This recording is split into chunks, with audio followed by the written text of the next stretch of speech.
Hello and welcome to another episode of the Philip Wiley Show. Today I'm excited to have Diamond Forbes joining me. Diamond and I met during Hack SpaceCon back in April, and we had a little bit of a conversation there. We spoke about him being on a podcast. Finally got it scheduled. Been pretty busy with recordings and was able to find a time that worked for both of us. And fortunately, I was able to run into Diamond during DEF CON and Black Hat, and we got to see each other. And it's always good to see you, and it's an honor to have you on the show. Yes, thank you, Philip. Yep, I'm Diamond Forbes. I am a security engineer at Google currently. Still pretty fresh. Like this is my first month now. I've been in the field 8 going on 9 years now. Um, so I guess I'll start at the beginning. Sure. So yeah, I graduated high school at in 2014. So just starting out like with the root reason I even chose to do IT was it started out pretty bad actually. So I graduate, and then me and my mom were having issues uh, right after graduation. So long story short, she kicks me out, kicks me out of the house. I'm 17 years old because I graduated at 17 and homeless, working at McDonald's. Um, yeah, life's a little rough at the moment. But then I just trying to figure it out. So I went and saw an Army National Guard recruiter. And the thing is, I actually wanted to be, at the time, I wanted to be a military police officer. That could have been the route I went. I didn't have my license at the time, so I actually didn't qualify for it. And then I went home. Recruiters can be pretty like intimidating. Like, oh, you can find this job. Like, we'll get you signed up today. I'm like, no, I'm gonna go home thinking about it. And I went through all the jobs in the military there is to do, and one stuck with me. It was IT specialist, network engineer, and that's what I ended up being in the army. And I went back to the recruiter. The job wasn't even available, um, but I told him, I said, I'm not joining unless I can get this job. So he made some stuff happen in the background. It actually took a lot longer, but at the end of the day, he got me signed up for like this is like November 2014. So I shipped out for basic training April 27th of 2015.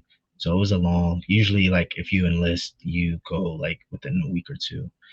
Uh, so yeah, it was pretty long. I had to wait.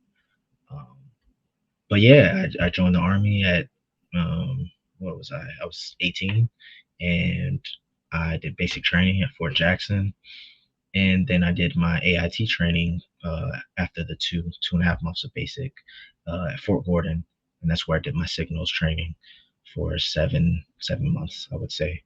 Uh, to back up, the reason I even chose IT when I had to make that decision is one event that I always talk about. When I was in middle school, I my parents were really strict, so I couldn't like have a Facebook account, like MySpace, couldn't be on the internet at all unless it was like school related. And I had this PlayStation Portable, and I could have internet access on it if I connected to the internet. And they had the internet. It was like secure. They had this password on it. It was encrypted, and I had to do. I was pretty much. I think I was always a hacker because I pretty much like looked at their routines. Like my mom had this laptop, and I looked at her routine of like when she stepped away from the laptop, how long she was on it, if she left it unlocked. And I remember the day. I remember the day. It was in eighth grade. She stepped outside, and then she stepped outside for a particular reason, and I knew she was going to be back for a couple minutes. So I went to the living room. I got on the laptop. I think I did the research beforehand of how to even figure out get the password on a Windows computer at the time. And you just go in the internet settings, go in the properties of the network adapter, and you can pretty much like unhide the Wi-Fi password. Um, and like I'm young. I'm like 12 years old at the time, so like that was pretty exciting. I got the I still remember the password. It was curry chicken. So so yeah, that was like my first attempt at like hacking, I guess. So yeah, that always sticks with me, and that's like what I thought back to of like what am I interested in? Because I was enrolled in college to be a chef. I like to cook. My mom actually taught me how to cook. So, and besides that, I was always tinkering with things like breaking things apart. Like my Nerf gun, for instance, I did some crazy stuff with it to where it could like shoot like 4 times like faster. And I like would put stuff on it so it can like I remember shooting at the garage and it would like stick. I put a needle on the end of it. I was that type of kid. So I was always interested in how things work. And yeah, Yeah, that's the true and that's the true definition of hacking. The media kind of changed it to be what cyber criminals, but those original hackers, they were either making things or enhancing the capabilities of things, figuring out hmm how it works. So yeah, you had that actual hacker mentality. exactly. And it was just me. It was me and my sister. My mom worked a lot. My stepdad, he worked a lot. So it was just me and her. So I was like a lonely kid, not completely lonely, but me and my sister, like we fought a lot. We still got on. We fought a lot. So I would just go do my own thing. So when I'm doing my own thing, I was doing stuff like that, just being curious. Almost set the house on fire one time. So that was me. That was me. Was interested in everything.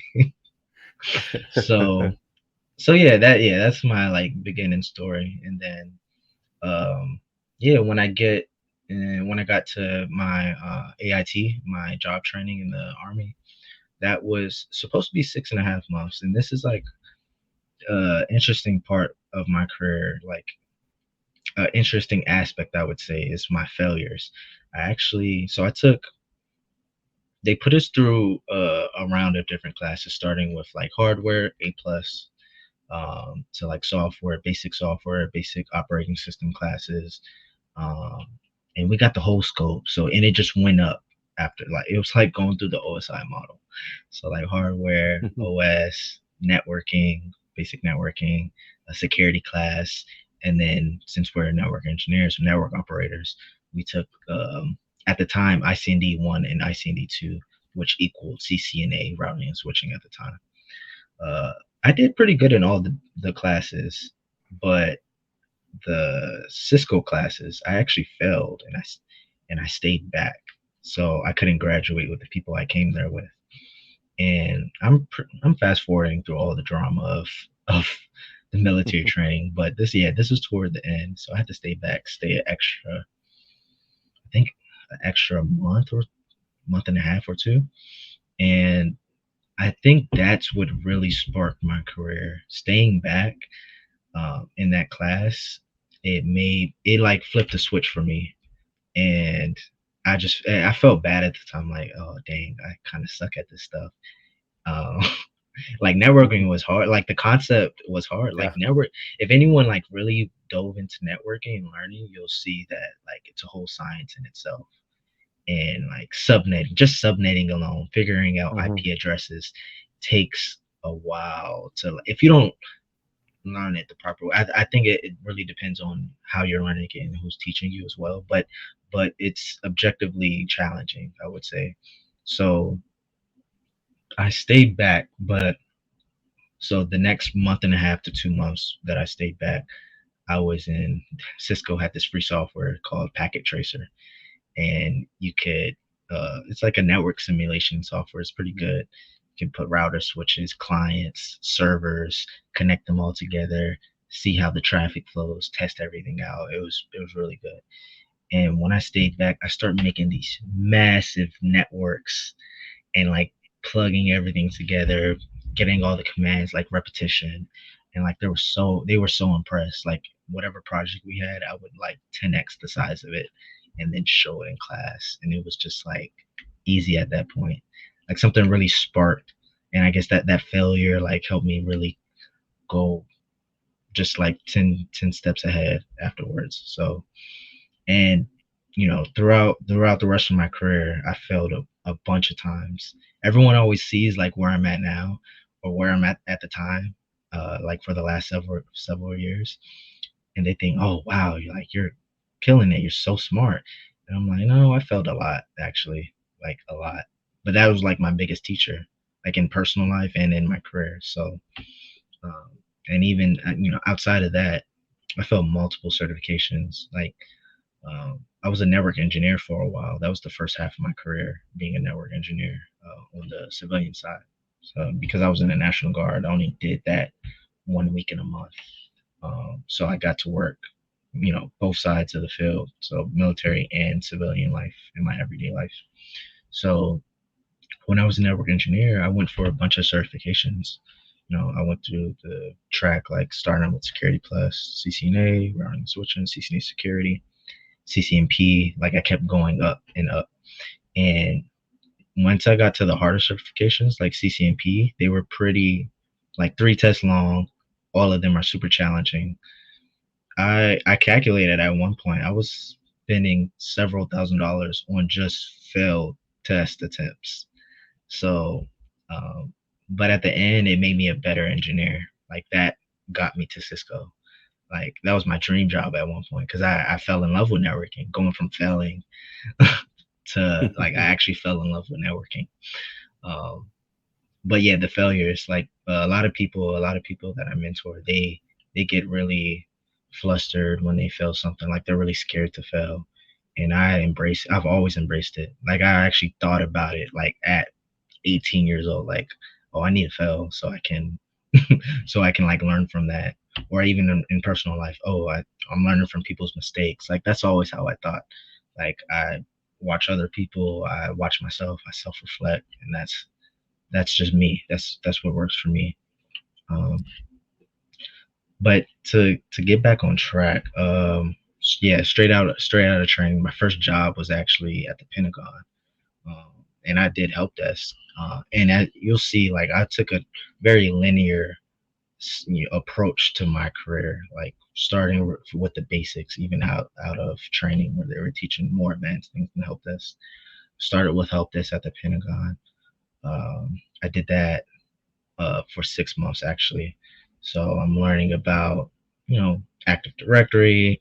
I'm doing like refreshes in the entire Pentagon. At the time, they had like a VDI solution that they were implementing, going from physical desktop to virtual desktops. So that was cool for the first 6 months of my career. And that's another failure. I was taking my Security Plus, failed it by one question, um, and I kept trying after that, but that was pretty demotivating, failing by one question.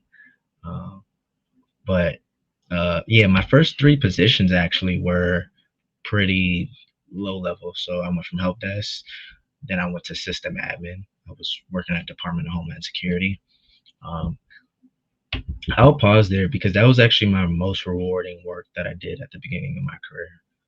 Not knowledge wise, but I worked for a particular department um, in Department of Homeland Security. So you had ICE that dealt with immigration custom enforcement, but there was a particular unit in there that I worked with. I worked with all of them, but one that I really helped out a lot was HSI. And there's actually a new movie out about it. Hmm. Um, what is it called? I have to I'll think about it in a second. But they pretty much deal with anything related to like illegal child exploitation. So like child Oh yeah. pornography. I forget the movie. It's like something. Mm, I'll look it up in a second, but I'll keep going. But yeah, child pornography or child trafficking, things like that. And Mhm. they have a lot of cyber experts that are just like on the dark web, like all over the internet, like searching for these digital criminals. Not just digital, but um, Mhm. and then I worked really really closely with them, and I really respected them. Like seeing them like put their personal stuff aside, put their lives. They all have like most of the guys in there. They had like children, wife, and they just like give themselves to the mission, and they're doing like noble things every day, like it's nothing. Um, they were pretty hardcore, but like yeah, it was very rewarding. I met a lot of people. They wanted me to join actually, but yeah, that was some of my most rewarding work. I made a lot of connections there. I made a lot of connections everywhere I went, honestly, even at the Pentagon. But yeah, that was yeah, that was a real pivotal uh, point for me as well, because after that I started getting more into the networking. So I got into network operations on a different side of DHS. Um, and at that point, everything changed a lot, because this is when I had my first deployment after this position. So these are like, yeah, I just listed my first three jobs. By the way, I've had like 15 jobs. Um, I like to move around a lot, and I was doing contracting mostly, so it was a plus. There are contracts, and then I can move up to not just get a salary bump. That's a plus, obviously, but also I get more responsibility every time. Like I said, I moved like in a linear way, so every time I moved, it was into a higher position with more responsibility, more things to do. So, but yeah, so these were my first three jobs, and then I got called into for deployment. They gave me orders. We were supposed to go to Afghanistan, but we ended up going to Iraq. So I did network operations in Iraq for a year. So I flew in. I was one of the first to fly in. Actually, I flew into Kuwait, because if you go to the Middle East in the military, that's where everyone flies into. So went into Kuwait and went straight to Iraq for the first 6 months. Um, and it was very interesting experience at the time. I can't say everything about it, but pretty much I set up network operations for and satellite operations for the pilots out there. We were where we were. So around the whole base, we just make sure the network was up and secure, um, and they had transmission via the satellite terminals. So that was a rewarding experience because I had a lot of downtime to really study, and that's really where like my studies took off, and my network engineering skills started to kick in. Um, so yeah, fast forward a year after being on deployment, coming back home, I instantly got into a senior network engineer position. Like that's how much I was studying. I didn't even just go for a regular network engineer position. Like they thought my skills were so good, I got a senior network engineer, like for my first network engineer job. And that was at the National Guard Bureau. So ironic, but I did that for about a year, and that's where I really built my. I'll hit on some things that people should know. Like, there's one thing to like build your technical skills, but it's another thing to actually apply that to projects. Like following a project from start to finish, and it involves a lot more than just technical skills. You have to know how to collaborate with different teams that are on different deadlines, that have different priorities than you, and that's where like the people skills come in. Like I'm really an introvert, actually. I don't like talking, but like over time it had to force me to talk and be personable, and have like charisma and influence, and it really goes a long way. Like it really goes a long way, like working with different personalities, working with different types of people, that can help you, or that you need a help. And outside of that, yeah, just planning, like that's what makes you an engineer. Like from an operator, um, that planning, like planning for skill, planning for things to like go for a longer period of time, um, or work for a longer period of time. That's what like differentiates operators from engineers. So that's where I really got that insight, when I started there. Um, but yeah, not long after that, I actually, another thing was I took a lot of my free time to study a lot. I actually didn't go to college. I did 2 semesters of college. One semester when I was in Iraq, I did like 7 classes and passed them all. So that was pretty interesting. And then I did one like right out after I joined the military. But somehow I have 60 credits. A lot from the Army gave me a lot of credits. And then like the 8 certifications I have that transferred over, helped a lot. So Yeah, somehow I have 60 credits, which is pretty much an associate's. But Yeah. but yeah, they were mostly all gen eds, the ones that I did take. So I would say I usually just say I didn't really go to college. And yeah, I'm pretty much self-taught, which comes with its challenges. Um, you just have to learn everything on your own. Some people, like toughen through that and like doing that research and they're fulfilled. I think I'm one of those people. Um, but yeah, being more self-taught is I feel like it's been a lot more rewarding for me. Um, but outside of that, it does come with challenges. Like some places they'll like, oh, you don't have a degree, like we can't, like you are a great candidate, but I just realized you didn't have a degree. Like we have to cut this conversation short. So that happens from time to time, and that makes me sometimes actually want to go to college. But then I interview at somewhere like Google, and they're like, "Oh, you don't have a degree? Well, you're a great engineer. Come over." So like it pays off, and if you keep applying and you know just trying to get different opportunities and seeing what fits, and so it's going to fit somewhere. It's going to fit. And I will say a lot of big tech companies and a lot of companies in general, even the government, they're a lot more open to like higher level positions and engineering positions, technical positions, to not have a degree requirement. So I think that's a plus for people that don't really want to go the traditional college route as well. um, but back to um, at the time, being a network engineer, I thought I was going to do network engineering forever. I didn't know how to code, never thought about coding, didn't think about anything else.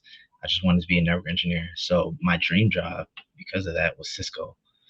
So I'm studying really hard, getting all these networking certifications, being a senior network engineer.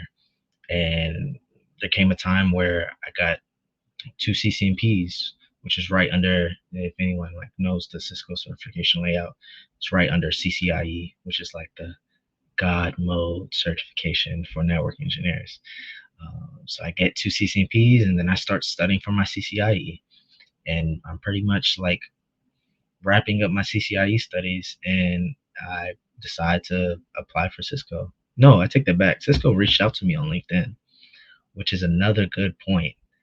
I started my LinkedIn early, like at the Pentagon. I started my LinkedIn. I wasn't super active, but I stayed active. I connected with people and I made it a repetition to connect with people and post content here and there, post certifications, post anything, like even current day. Like it makes sense, like post the events you go to. Like a lot of other people in the space are going to go to the same events. Post your certifications, post your studies, post things that you can share from work that you've been working on, or like from an like abstracted level if that's necessary. Um, yeah, post your CTFs, post competitions, post anything related to your job, and your career and your career path that you're trying to follow. And you're going to connect with like-minded people. You're going to connect with people in the field. The field is small. Like I connect with a lot of even famous people on LinkedIn, because the security space and the technical space is not that big, um, relatively. So yeah, LinkedIn is a huge help. Every major tech company, FANG company, has reached out to me first on LinkedIn, just because I don't know, whatever their search criteria is. I just post all my different skills. I post all my experience. I'm thorough with my experience. I don't just say, "Oh, I worked at the Pentagon." No, I worked at the Pentagon and I did thousands of installations. I rolled, yeah, I could say a lot there, but the key is to be, um, like deliver like actual metrics, the metrics that you worked on, and a metric could be, if there's 10,000 people at the Pentagon and I did, the installations, then I can say I installed 10,000. I was on the project to install 10,000 devices. Um, so like just be metric oriented when you're talking about your experience. There's a lot of different tips and tricks, when you're like trying to showcase your skill set. A lot of people like underplay themselves. I was just talking to someone about it today. They said they were looking for this person. They do CTFs. They started learning how to hack. They started hacking, and they said they're looking for entry level, associate level security engineer positions, nothing else. And I said, what do you do? Then she'd start talking about Kali Linux and hacking and vulnerability assessment. I said, leave with that next time. I said, don't sell yourself short. And that's like my general advice to everyone. And because I did it at one point, so I can relate to it. So yeah, don't sell yourself short, because there's a lot of times where most of the jobs I've been into, I was technically underqualified, but when they look at my experience and they look at all the things that I'm doing, even though I don't have the hands-on experience at a job doing a certain thing, I'm studying it. I'm doing practical things on the side, which count towards experience as well. I'm doing CTFs, for instance. Um, so yeah, just don't sell yourself short, especially if you're one of those people that takes the time out of their free time to dive into these different technologies and things like CTFs, or it could be anything like Try Hack Me or Hack the Box, or any learning platform. Or if you have a home lab, that's extremely effective.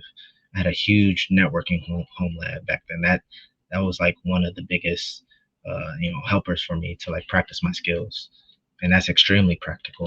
So yeah, don't sell yourself short, especially if you're very ambitious. Um, I see a lot of ambitious people sell themselves short. Uh, but yeah, outside of that, yeah, I think my very pivotal point for me was when I was at Cisco, because Cisco was actually when I I'd say I can't say too much. Well, I can say it, but I can't say exactly the exact details. But my first week at Cisco, I I did something like remarkable. I saved a really big client from leaving. I'm a network support engineer. So I'm a network engineer, do a lot of network troubleshooting with clients. And at the time, it's my first week, so I can't even work with big clients. I'm shadowing one of the senior engineers working with a big client. They're working with a huge client, actually, like one of the biggest companies in the world. And that wasn't the client though. Like, so she's working with that client, and she's really smart engineer. She can like context switch like no one else I've seen. Like, she's working with this client, she's studying some BGP at the same time while on the phone with them, helping them out. She's like drawing this, like she's good at drawing, so she's drawing at the same time. Um, and it was like seeing that is still in my head to this day. Like seeing that was like super motivational, and she's like coding in Python at the same time.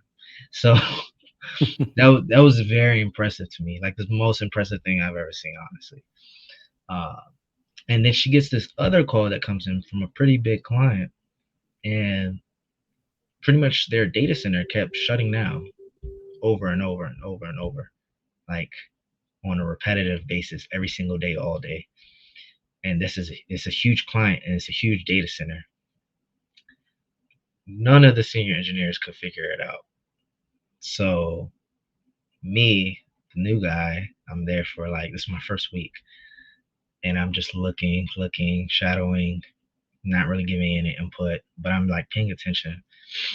And pretty much the shadow session ends because it's like this huge issue and everyone's scattered, and I just go back to like the regular engineers. Um, but I grabbed the case. I looked at the case and I started going through all the infrastructure, and I caught it extremely quick. It's so crazy.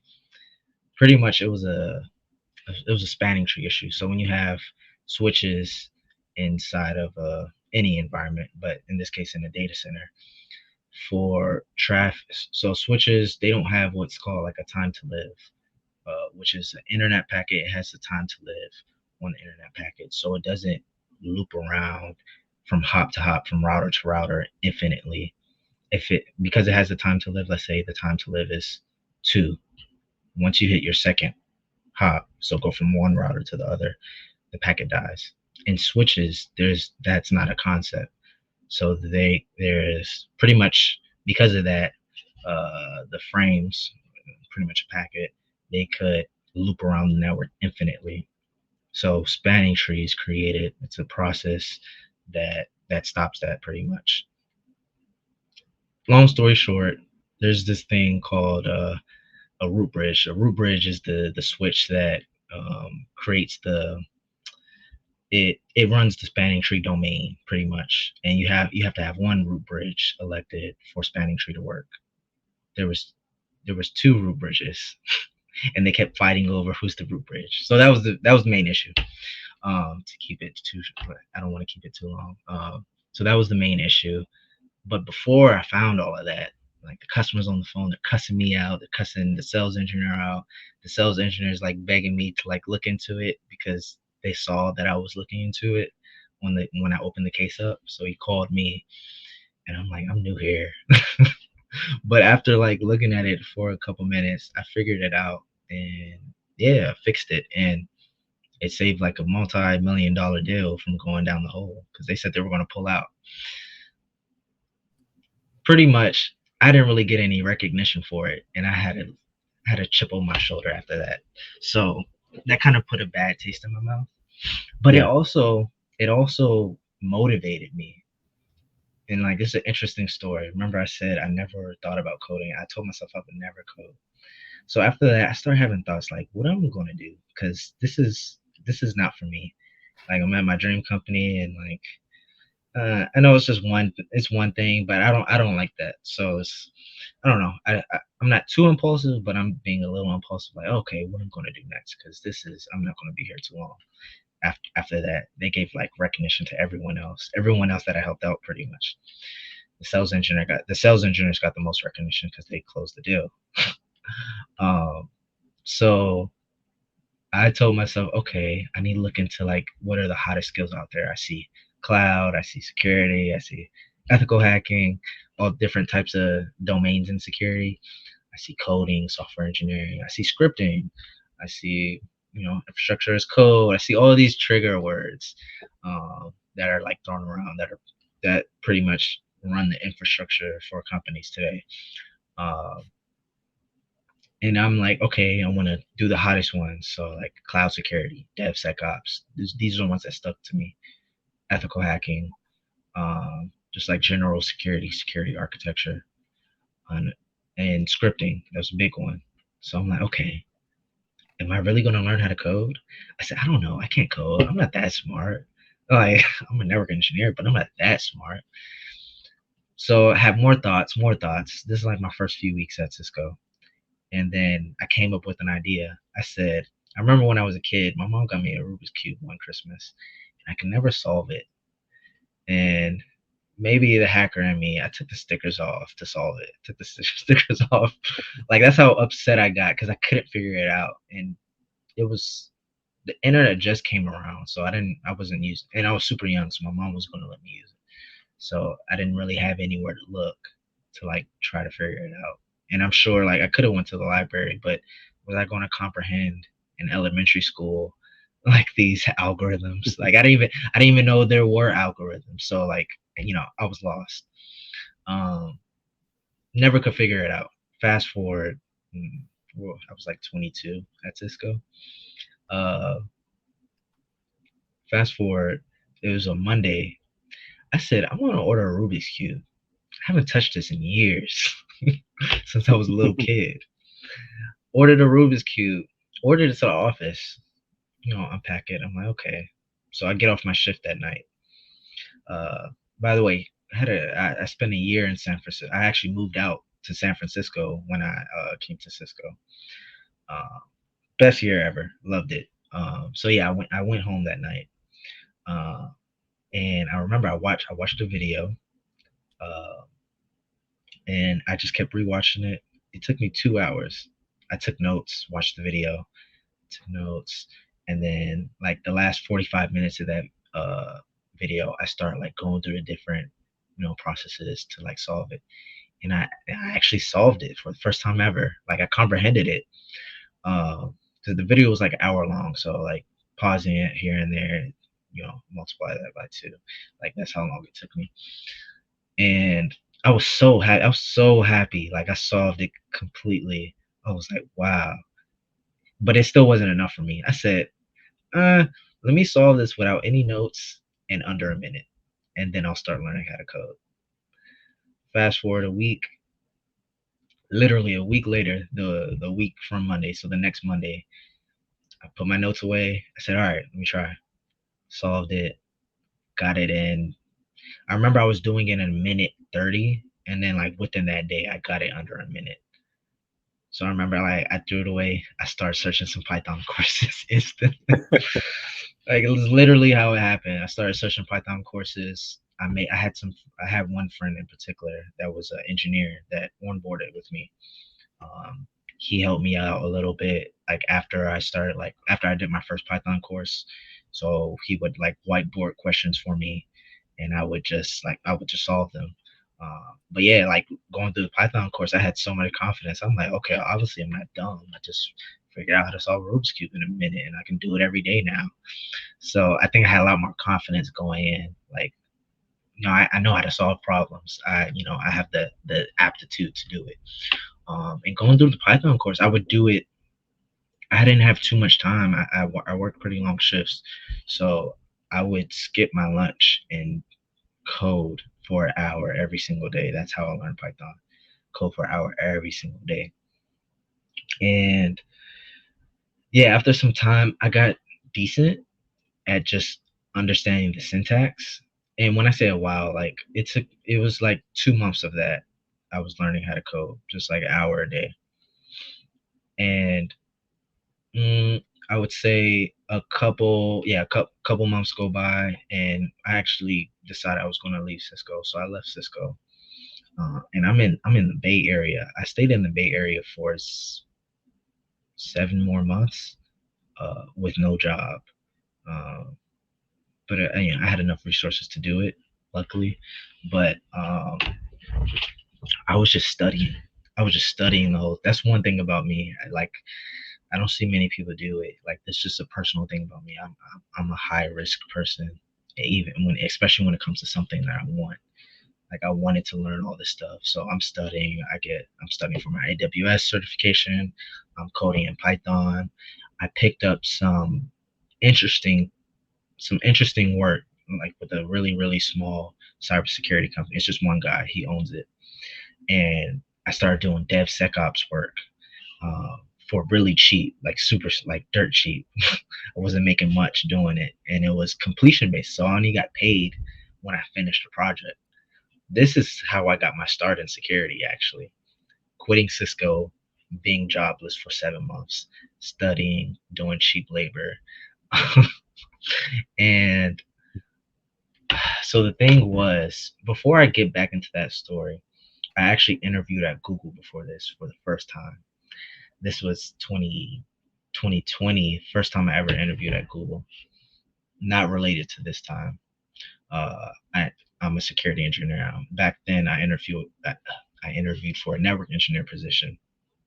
So pretty much the interview was great. The preliminary was great. I killed it. I'm at the top of my network engineering game at the time. So I'm killing every interview. And I'm like getting more confidence as the interviews go along because they're sending network architects in the interview. And this is pre-COVID. So this is when COVID just started. So they're not taking it as seriously. This is the first or second month of COVID like hitting the US. So um, I did a virtual on-site, 5 interviews, 5 hours long, 6 hours because they gave me an hour break. But super intense. I'm on the Sunnyvale campus. Every engineer that comes in is like progressively better. Like they send senior network engineer, and then the rest were like network architects. And they're asking me this extremely. If anyone interviews at Fang, the key is like they don't really care about like your experience because they're going to figure out your experience without directly asking what your experience is. They're going to ask you extremely abstract questions and these scenario based questions. What would you do? Well, let me not say exactly what they would ask. That probably isn't the best, but I can say like they wanna understand your experience by asking you very abstract questions. high level questions. What would you do in this scenario? And they can gauge your experience by what you give them, and they're going to pick at everything that you say. And the fact that I was killing it every time they asked these really, really hard questions, I was like I said, my confidence just kept getting higher as the interviews went along. Only reason I didn't get the job was I just started learning how to code. And I remember they asked me a very simple coding question, and I could not figure it out. Like, I started writing down like my function and the basics, but I couldn't solve the problem. And it was a simple problem, like, in retrospect. But that was another thing that about myself. Like, I learned a lot from these interviews. And pretty much, long story short, I didn't get that job um, because they thought I was a great network engineer. Thought I had amazing experience and skills, but they're like, yeah, you can't code. Like, everyone knows how to code. Like, at a company like this, everyone knows how to. You have to be able to automate things. You have to, that's how engineers are more efficient. Um, that's how these different that's how the infrastructure is working nowadays for all these companies, major companies, small, medium, large, it doesn't matter. Like, they're all getting using more advanced technologies, and there's a lot of automation under that. Like, the infrastructure is being automated to be put up, put down, updated. Everything's automated, even the security. So it's really common for basic coding skills to be the bar, especially at a company like that. So that's where I got that insight from, and that put more fire under me to learn how to code more. So, jumping back in, like, how I got my start in security, doing that work for dirt cheap. My first project, I could talk about these projects. My first project was there's a browser exploitation framework. It's called Beef. My first project was to use Docker to build a Python script to to automate the build and deploy it in Amazon, and then add logic to rip all the infrastructure down that I built. That was my first project. More context to that, I didn't know what Docker was. I didn't know what Beef was. That was my first time working with any type of tool, offensive tool in this case. So, like, it was all new for me. It was a huge learning curve, and I couldn't get paid unless the project was finished and working. So it was more motivation to, like, look into it really deep, do my research, and build something. Um, and at the end, it was like hundreds of lines of Python code, and that just, like, put everything in my head, like, how to do so many different things. Just one project alone, it literally everything could change with one project. That project has got me senior security engineer jobs. Like, after that, like, same thing with my network engineer experience. I didn't start out as a network engineer. I started out as a senior network engineer. Same thing with this. I work with this guy. He gives me complex work, pays me dirt cheap. I finish one project. I talk about the project. They're like, wow, you have a broad scope of knowledge. You can do pretty much everything. You can script, you can work with these tools, you can do infrastructure as code. So, what I tell a lot of people, one project, one really, complex project where you're working with these different tools can really change your career. And I did several projects with him, like a handful of projects with him, that when I talk about it in these interviews, because I did a lot of DevSecOps, cloud security um, type of roles in the last couple of years. When I talk about them, they're so impressed that I'm working with all these toolings, all these relevant toolings now, that even though I don't have, like, tons of experience working, with a company doing this, um, they're just impressed that I can do it, that I can just do it. So, um, that's some insight that I definitely like to share with people, because you can work on a project and touch all these different tools, and if you can talk about that and showcase that to these employers, they'll be extremely impressed.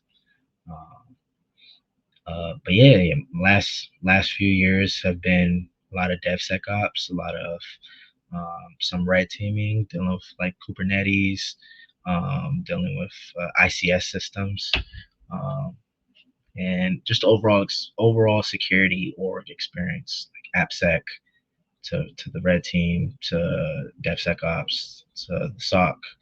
Um, and what I would say to that is, don't be afraid to like learn different things, like even if it's not in your job description. That's the reason why, for instance, Google was so impressed with me. They asked me so many different types of questions along the whole security domain as a whole. And I just, I have a pretty broad knowledge. I wouldn't say I'm an expert in anything yet, which is like this next chapter in my career for me to start specializing. And at some point, everyone should do that. But don't be afraid to like learn different things and be that jack of all trades for some time as well, because it's really paid off for me in the long run. If I look at the last several years in hindsight. Yeah, that's a great story and some great advice. We're getting down towards the end of the episode. Is there anything you'd like to share before we close it up? Um, I would say, yeah, the last thing I should definitely, um, we all, I've seen some of the most smartest people have like that imposter syndrome. Like I saw Ipsec talking about it with Jason Haddix and some other guys on the podcast recently. They all have it, and these are some of the smartest security professionals and researchers in the field. Uh, and I would just say, don't let that deter you from, anything, applying to a job. Still keep studying, um, like anything you want to do in your career, because we'll all have that. Like it comes with the territory, and don't let that make you like underrepresent yourself as well. Like really like go out there, interview, and don't be afraid to fail. I've done hundreds of interviews and I've gotten so many insights from all the interviews, because you'll learn what hiring managers are looking for. You'll learn what different niche uh, positions are looking for, like red teaming, for instance. I've got a lot of insight just interviewing at different red teaming positions across many companies. And then I can go back and study that stuff that I didn't know. So just be curious as well. Like I was doing all that just because I was curious. I wasn't following some blueprint. Uh, just stay curious and put in the time to study and just put yourself out there. Um, and the last thing I'll say, put yourself out there, because it's not just about your skills; it's about your personality, how you can connect with people, if you can talk, if you know how to communicate effectively. So broaden your skill set. It's not just one thing. It's not just the technical. So try to be well-rounded as possible, and you can do anything at that point. Yeah, great advice. Thanks for joining me today. I really enjoyed learning more about your story and your advice. I think it's going to be very helpful to everyone that listens. Yes, of course. And if anyone wants to connect with me, it's just my first and last name, Diamond Forbes, on LinkedIn. And you can reach out and I can give advice just like I did today. And I could talk about a lot more. I think I kept it pretty short compared to how I usually could ramble on. So, open to connecting. I go to a lot of security events, so I'll see a lot of people there. So. And for the listeners, we'll be sharing the link to Diamond's LinkedIn account so you can find it easily. So thanks again for joining, Diamond. It's been an honor to have you on the show. Yes, it's been a pleasure, Philip. I appreciate you for having me on. Oh, you're most welcome. Thanks, everyone. And